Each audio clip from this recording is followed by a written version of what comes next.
اس نے شوقی نگاہوں سے ماں کو دیکھا تو انہوں نے بے بسی سے شانے اچکائے. تمہارے ابا ٹھیک کہہ رہے ہیں اور اس کے علاوہ تو کوئی چارہ بھی نہیں ہے. ان کے رویے سے صاف اندازہ ہوتا ہے کہ وہ اس رشتے کو رکھنا ہی نہیں چاہتے. بہت دیر بعد وہ بولی تو صرف اتنا, ابا کیا یہ واحد حل ہے؟ اور اس کی آواز میں ٹوٹے خوابوں کا دکھ تھا. تو کیا بیٹا اس کے علاوہ بھی کوئی حل ہے حیا؟ دنیا کو کوئی باپ اپنی بیٹی کا گھر نہیں توڑنا چاہتا اور میں کبھی تمہیں یہ نہ کہتا, لیکن کس قیمت پر؟ کس قیمت پر ہم یہ رشتہ نبھانے کی کوشش کریں جب وہ کوئی امید ہی نہیں دلاتے؟ ابا اگر آپ کو واقعی لگتا ہے کہ آپ میرا گھر بسا ہوا دیکھنا چاہتے ہیں تو مجھے ترکی جانے دیں.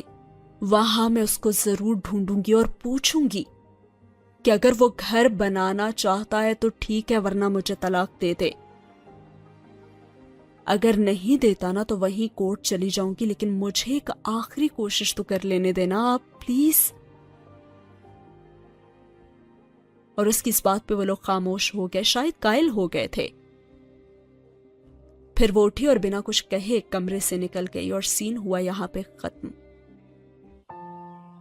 اگلا سین وہاں سے شروع ہوتا ہے جہاں پہ دوبارہ سے وہ ختمی لڑکی اسے کلاس کے باہر ہی مل گئی تھی. وہ فائلیں سنبھالتی ہوئی باہر جا ہی رہی تھی جب اس نے اسے روک لیا. سنے مس سلیمان, وہ جیسے مجبوراً اسے مخاطب کر رہی تھی اور حیا نے کوف سے پلٹ کر اسے دیکھا. وہاں خدیجہ رانا کھڑی تھی اور آنکھوں پہ بڑا سا چشمہ لگائے اور بالوں کی اونچی پونی باندھے اور سینے سے فائل لگائے. وہاں کھڑی تھی ڈی جے, جسے ڈی جے صرف اس کی فرینڈز کہا کرتی تھیں. اور پھر وہ کہنے لگی, جی خدیجہ آپ نے ویزے کے لیے اپلائی کر دی ہے؟ دراصل میم فرخندہ نے کہا ہے کہ ہم دونوں کو جلد از جلد ویزے کے لیے اپلائی کرنا چاہیے, کیونکہ فروری کے پہلے ہی ہفتے میں ہم نے سبانجی کو جوائن کرنا ہے اور آج 13 تاریخ تو ہو چکی ہے. ہمارے پاس بس 15 دن ہی باقی ہیں اور ترکی کا ویزا 15 دن میں کبھی نہیں لگا کرتا. وہ پریشانی سے تیز تیز بولے جا رہی تھی اور اس کی بات کچھ ایسی تھی کہ حیا کو بھی سنجیدہ ہونا پڑا, ورنہ ابھی تک وہ ابا کی کہی گئی باتیں ہی سوچ رہی تھی. تو تب ہمیں کیا کرنا چاہیے؟ کل لازماً ہمیں ٹرکش ایمبیسی جا کر ویزے کے لیے اپلائی کرنا ہوگا. آپ کو پتہ ہے نا ٹرکش ایمبیسی کا عجیب سا رول ہے کہ ہر روز سب سے پہلے آنے والے 15 امیدواروں کا ہی انٹرویو ہوتا ہے. ایمبیسی صبح 7 بجے کھل جاتی ہے اور وہاں لوگوں کی لائن لگی ہوئی ہوتی ہے, تو اگر ہم 1 منٹ بھی لیٹ ہوئے تو وہ ہمیں اگلے دن پہ ڈال دیں گے. آپ سن رہی ہیں نا؟ ہاں جی. اس نے غائب دماغی سے سر ہلا دیا, پتہ نہیں وہ کیا بولے جا رہی تھی. تو آپ مجھے اپنا نمبر لکھوا دیں تاکہ ہم کوارڈینیٹ کر سکیں. اس نے بے دلی سے اپنا نمبر لکھوا دیا اور خدیجہ اسے اپنے فون پہ نوٹ کرتی گئی.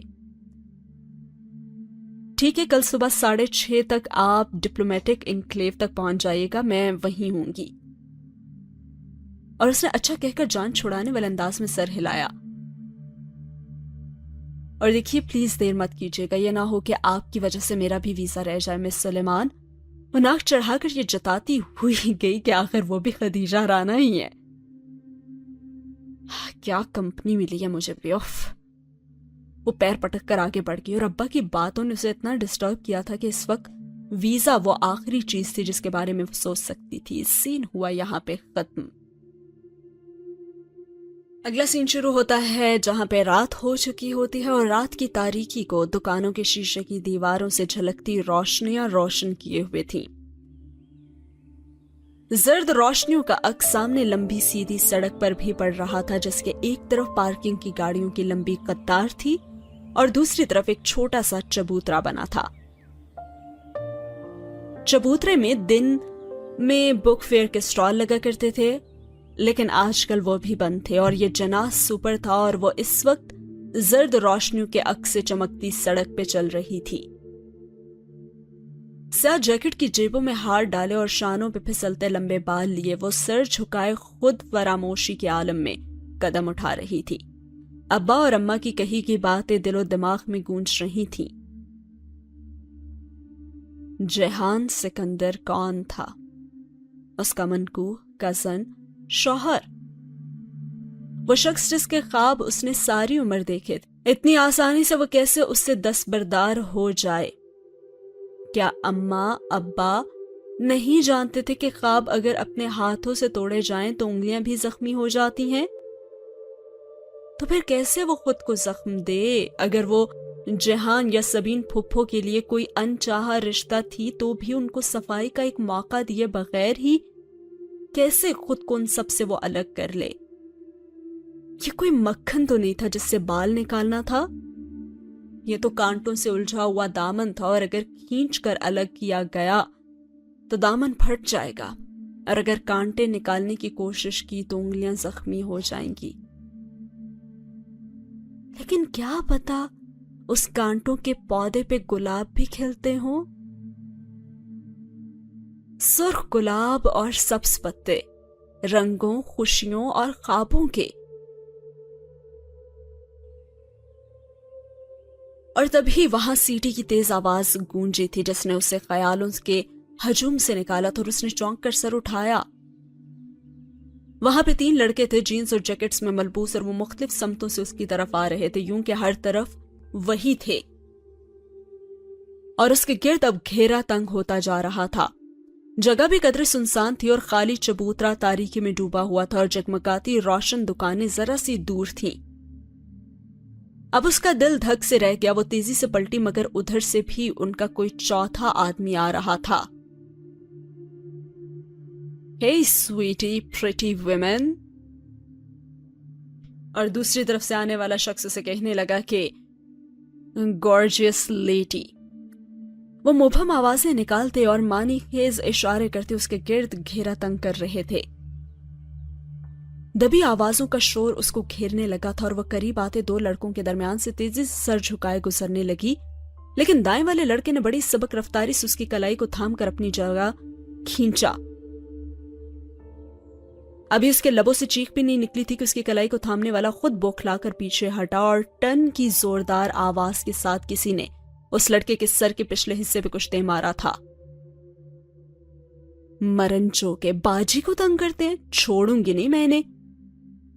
وہ اونچی لمبی ہٹی کٹی سی ڈولی ہاتھ میں پکڑا فرائنگ پین گھما گھما کر ان کو مار رہی تھی، اور حیا ہکا بکا سی 2 قدم پیچھے ہوئی۔ جس کو فرائنگ پین لگا تھا وہ سر پکڑے بلبلاتا ہوا پیچھے بھاگا تھا، اور باقی 2 بھی ساتھ ہی اس کے بھاگ گئے۔ ایک نے ذرا پھرتی دکھا کر ڈولی کو لات مارنی چاہی، لیکن ڈولی نے اسی فرائنگ پین کو گھما کر ایسی ضرب دی کہ اس لڑکے کا گھٹنا چٹک اٹھا۔ شاید ٹوٹ گیا تھا، کم از کم اس کی چیخ سے تو حیا کو یہی لگا تھا، اور وہ لنگڑاتا ہوا بھاگ گیا تھا۔ آئے بڑے سالے، ڈولی سے پنگا لیتے ہیں، وہ فاتحانہ ہاتھ جھاڑتے ہوئے اب حیا کی طرف مڑا۔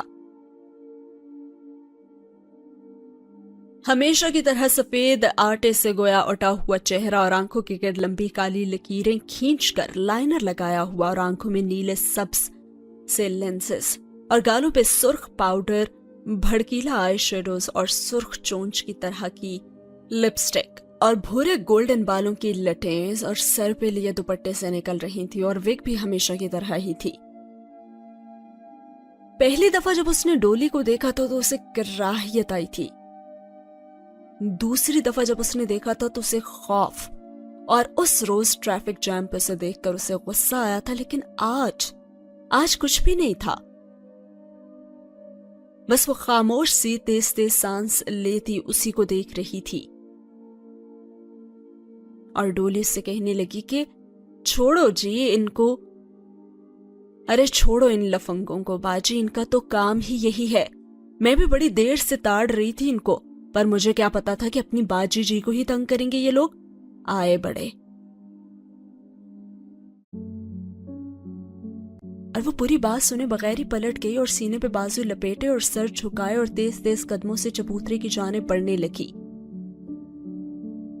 کیونکہ ایک خواجہ سرا کے ساتھ رات کے اس پہر سڑک پہ کھڑے ہونا قطعاً درست نہیں تھا۔ ارے باجی جی گل تو سنو، اس کے پیچھے لپکا، اور حیا چلتے چلتے رکی اور پلٹ کر سنجیدگی سے اسے دیکھا۔ کیا ہے؟ اس کا مومی چہرہ دکانوں کی زرد روشنیوں میں دمک رہا تھا۔ ہائے ربا باجی جی تسی کتنے سونے ہو نا جی۔ وہ دونوں ہاتھ رخساروں پہ رکھے خوشی سے چہکا، لیکن اسے کراہیت آئی نہ خوف، بس چپ چاپ سے دیکھے گئی۔ ارے شکریہ ہی کہہ دو جی۔ شکریہ اور کچھ؟ اس کا انداز سپاٹ تھا۔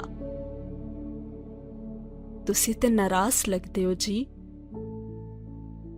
ڈولی تم کیوں ہر جگہ میرے پیچھے آتے ہو؟ ہاں تو ٹینشن تے نہیں دیتی نا تانوں، ہمیشہ مدد ہی کی تھی یہ۔ تمہیں کس نے کہا ہے کہ میری مدد کرو؟ کس نے تمہیں میرے پیچھے لگایا ہے؟ بولو، جواب دو۔ اور ڈولی کا منہ تو آدھا ہی کھل گیا اور لینس لگی آنکھوں میں پہلے حیرت اور پھر آنسو تیرنے لگے۔ ارے کسی نے نہیں جی، بڑی دیر کے بعد وہ دکھ سے بولا تھا۔ مجھے تو بس آپ اچھی لگتی ہو اس لیے آپ کا خیال رکھتی ہوں، آپ کو برا لگتا ہے نا تو نہیں آؤں گی۔ اور اسی وقت حیا کا فون بھی بج اٹھا تھا اور اس نے چونک کر ہاتھ میں پکڑے موبائل کو دیکھا۔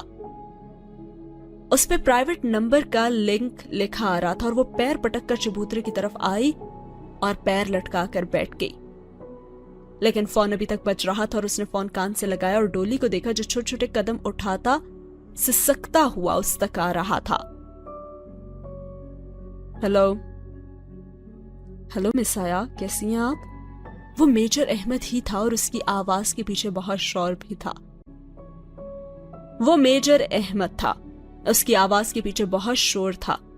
اب ڈولی آہستہ سے اس سے ذرا فاصلے پہ چبوترے پہ بیٹھ گیا اور سر جھکائے وہ ہتھیلی سے آنسو پہنچ رہا تھا۔ خدا کے لیے مجھے فون مت کیا کریں، اور یہ جو بندے آپ نے میرے پیچھے لگائے ہوئے ہیں نا، میں ان میں سے ایک ایک کا خون کر دوں گی اور اس سب کے ذمہ دار نہ صرف آپ ہی ہوں گے۔ دیکھیں میں شادی شدہ ہوں اور جلدی اپنے شوہر کے پاس بھی چلی جاؤں گی، اس لیے میرا پیچھا چھوڑ دیں، سمجھے آپ؟ اور مزید کچھ بھی سنے بغیر اس نے فون رکھ دیا۔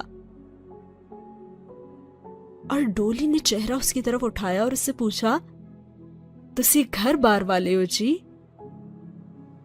ہاں، تمہارے اس میجر نے تمہیں بتایا نہیں کیا؟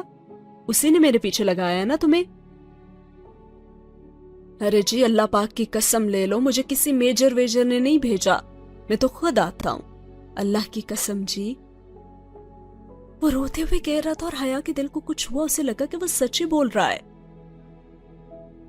میں کسی کو بھی جا کر آپ کی باتیں نہیں بتاتا، مجھے بڑا پیار ہے جی آپ سے، قسم سے۔ وہ لب بھینچے اسے ہی دیکھی گئی۔ کچھ تھا اس میں، پراسرار، خوف زدہ کرتا لیکن ترس و ترحم آمیز۔ اچھا ٹھیک ہے لیکن مت رو، میں جی بڑا پیار کرتی ہوں آپ سے، اسی لیے تو آتی ہوں، پر تسی تے الزام لا رہے ہو میرے تے۔ وہ اب سسکتے ہوئے اپنا سر پیٹنے لگا تھا۔ اچھا ناؤ پلیز سٹاپ دس۔ وہ چپ چاپ بیٹھا اسے تکتا رہا جبکہ وہ سامنے خلاؤں میں گھورتی رہی۔ تسی جا رہے ہو کہیں؟ حیا نے چونک کر اسے دیکھا۔ وہ آپ نے فون میں کہا تھا نا، اس نے وضاحت کی۔ ہاں میں یورپ جا رہی ہوں۔ وہ جہاں امریکہ ہے، وہ انگریزی فلموں والا؟ وہ تو رونا بھول کر خوشی سے چہکا، اور شاید وہ واقعی ایک عام خواجہ سرا تھا یا پھر کوئی بہت مکار اداکار۔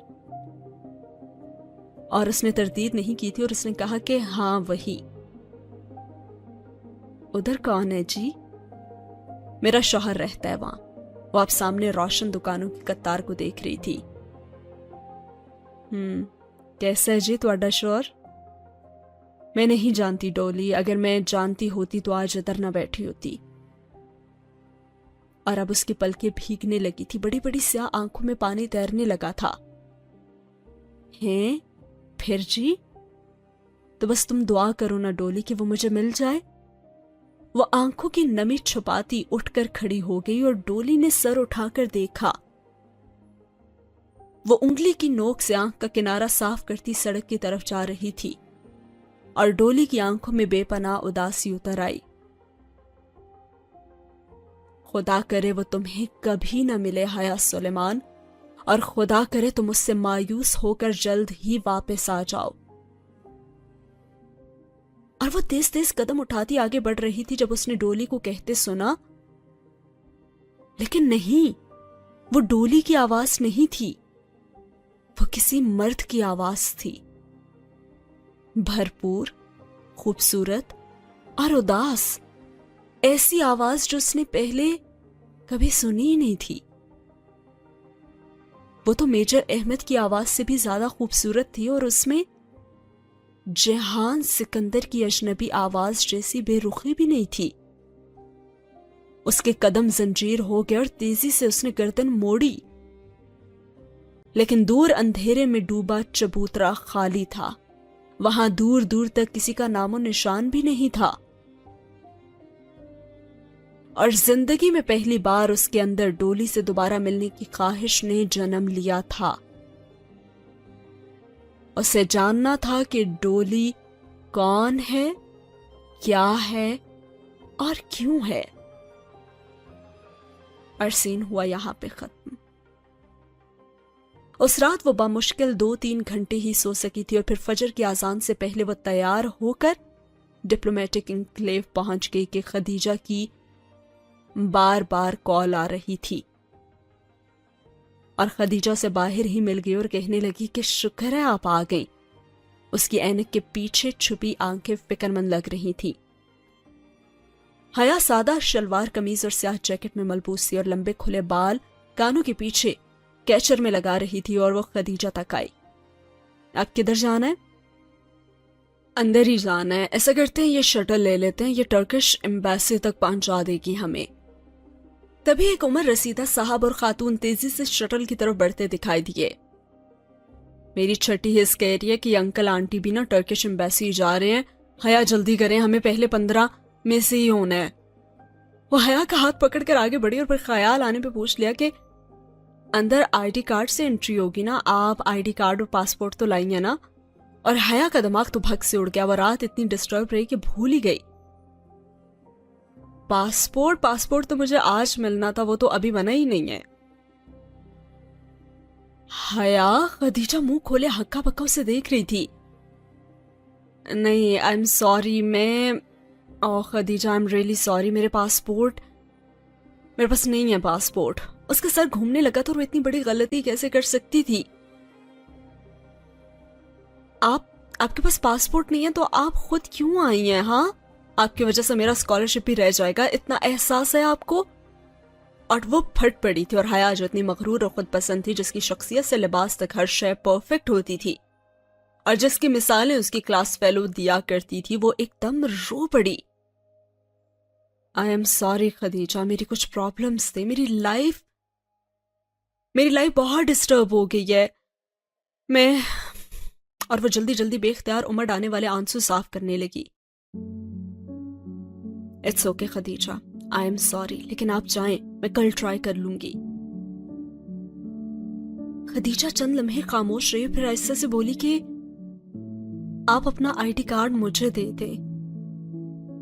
جی؟ اپنا آئی ڈی کارڈ مجھے دیں اور واپس جا کر پاسپورٹ آفس سے اپنا پاسپورٹ اٹھا کر لائیں. امید ہے کہ آئی ڈی کارڈ سے آپ کی انٹری ہو جائے گی. اور ویسے بھی ہماری باری آنے تک تو آپ واپس آ ہی جائیں گی نا؟ لیکن پاسپورٹ آفس تو پنڈی میں ہے نا، اور مجھے تو جاتے ہوئے بھی 1 گھنٹہ لگ جائے گا. اور پاسپورٹ آفس تو کھلے گا ہی 9 بجے، جبکہ ایمبیسی 7 بجے کھل جائے گی. اس نے فکر مندی سے کلائی پہ بندی گھڑی کو دیکھا. یہ ناممکن ہے، میں کبھی بھی اتنی جلدی واپس نہیں پہنچ پاؤں گی کہ پہلے 15 میں سے ہو سکوں. حیا، میں نے زندگی میں ایک ہی بات سیکھی ہے کہ انسان کو کوئی بھی چیز ہرا نہیں سکتی جب تک کہ وہ خود ہار نہ مان لے. تو کیا آپ ابھی سے ہار مان لینا چاہتی ہیں؟ اچھا لائیں نا اپنا آئی ڈی کارڈ مجھے دیں، میں ان انکل آنٹی سے پہلے پہنچنا چاہتی ہوں. اس کے ہاتھ میں پکڑا آئی ڈی کارڈ جھپٹ کر شٹل کی طرف دوڑتی ہوئی چلی گئی. اس نے آنکھوں کے کنارے پہنچے اور پھر کلائی پہ بندی کھڑی کو دیکھا. کیا واقعی اس کا ویزا لگ جائے گا، یا پھر ڈولی کی بد دعا پوری ہو جائے گی اور وہ کبھی ترکی نہیں جا سکے گی، اسے کبھی جہان سکندر نہیں مل سکے گا؟